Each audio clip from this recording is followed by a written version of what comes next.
Natura 2000, c'est un réseau européen de sites naturels protégés qui répond à 2 directives de l'Union européenne.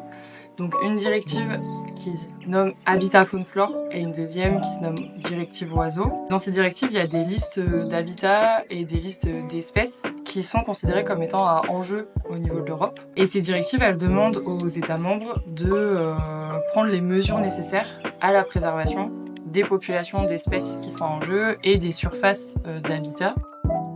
L'habitat prioritaire vraiment sur le Val-de-Loire-Nivernais, ce sont les pelouses alluviales. Donc c'est des milieux en fait pionniers au niveau de la Loire qui sont principalement à la base entretenus par les crues et qui aujourd'hui sur les zones un peu plus élevées s'entretiennent par gestion agricole, par pâturage. Du fait que ce soit sur des vallées alluviales, donc le long de fleuves, c'est des milieux qui sont très rares. Rares parce que la Loire c'est un des derniers fleuves sauvages d'Europe. Et que ces milieux-là ont besoin, comme disait Maëlys, d'être brassés par les crues, par les phénomènes d'érosion et de dépôt, et que la plupart des fleuves européens ont été recalibrés pour la navigation, ont été curés, ont été protégés par des enrochements, des digues. Du coup, ces milieux-là ont disparu au profit de forêts, ce qui est un peu le stade terminal, une fois que la végétation s'est développée. C'est des habitats aussi qui sont vivants, qui sont dynamiques, même si c'est du végétal.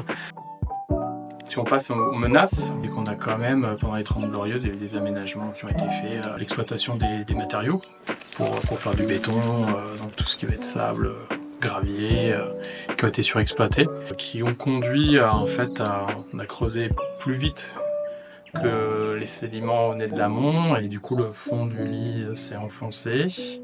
On a des hauteurs de berges qui s'accroissent, et du coup on a une végétation qui se retrouve perchée par rapport au lit de la Loire. Natura 2000, ce n'est pas que des sites où on préserve la biodiversité, on va aussi avoir différents outils pour faire des travaux de restauration via les chartes Natura 2000. Les propriétaires fonciers vont s'engager à préserver les habitats, les espèces qu'ils vont avoir sur leur terrain. Maëlys travaille avec les agriculteurs sur un autre outil. C'est les mesures agro-environnementales et climatiques. Donc en fait, c'est une aide financière qui est liée à la PAC, à la politique agricole commune. En fait, il y a plusieurs cahiers des charges à respecter. Les agris s'engagent à respecter ce cahier des charges pendant 5 ans. Et souvent, c'est des pratiques en fait qui sont plus respectueuses de la biodiversité, de l'eau ou même du bien-être animal. Donc nous, sur Natura 2000, on va être essentiellement aujourd'hui sur les aspects biodiversité.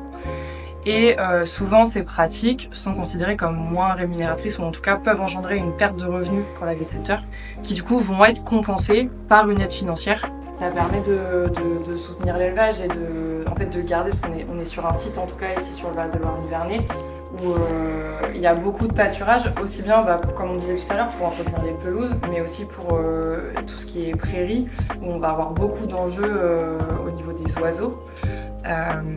Et en fait, l'idée, c'est vraiment de maintenir des pratiques qu'on dit extensives, c'est-à-dire l'idée, c'est de continuer à faire de l'élevage, mais sans détériorer ou en tout cas dégrader le milieu. Les agriculteurs, en fait, avaient déjà ces pratiques-là, et le fait de leur proposer ces mesures agro-environnementales, ça leur permet de maintenir en fait ces pratiques, de les pérenniser et d'éviter, comme on peut commencer à avoir et comme il y a déjà eu en fait sur d'autres secteurs, une intensification de l'agriculture et avoir tendance à plutôt se tourner vers de la culture plutôt que de l'élevage et faire perdurer en fait un patrimoine aussi agricole sur le territoire. C'est un peu un pari gagnant-gagnant avec les agriculteurs et nous pour la gestion de la biodiversité. Et le dernier outil qui sont sur des espaces non agricoles, ça va être les contrats Natura 2000 qui vont permettre de faire des travaux de restauration. Donc là, on va pouvoir illustrer ce soir avec restauration de bras morts qui vont permettre d'avoir des financements auprès de propriétaires pour gérer cette biodiversité et faire des travaux. Là, ce soir, on va présenter, c'est des bras morts de Loire qui s'est comblé à force de recevoir les périodes de crue, les sédiments de la Loire. Et du coup, on a des espèces végétales qui étaient aquatiques et qui se retrouvaient à sec toute une période de l'année. Donc on a enlevé tous les lignons qui se sont déposés pour retrouver de l'eau, même l'été. Il y a des bras qui sont plus connectés et qui font en tout cas pas autant qu'avant et qui, voilà, si on veut les maintenir, ont besoin d'être recreusés un peu aussi qui va permettre aux poissons, notamment le brochet, de remonter ses bras morts pour les frayer. Et il y a des contrats forestiers aussi. Donc pour permettre sur le même principe que les mesures agro-environnementales, l'idée c'est que les forestiers puissent avoir des pratiques, par exemple laisser du bois mort ou laisser des gros arbres qui sont favorables à la biodiversité, d'avoir des compensations financières sur des zones qui sont moins exploitées ou qui sont laissées telles quelles pour la biodiversité, quoi. On a été mandaté par le pays Val-de-Loire-Nivernais qui assure l'animation de ce site Natura 2000, qui se situe aussi en aval, Loire-Allier. Et c'est une politique qui est financée par la région Bourgogne-Franche-Comté, avec des fonds régions, des fonds européens, et puis des fonds aussi État pour les mesures agro-environnementales et climatiques. Comme toute directive, en fait, chaque pays membre l'interprète un peu comme il veut. Et il y a des pays qui ont décidé que les sites Natura 2000 auraient une réglementation propre, un peu comme les réserves.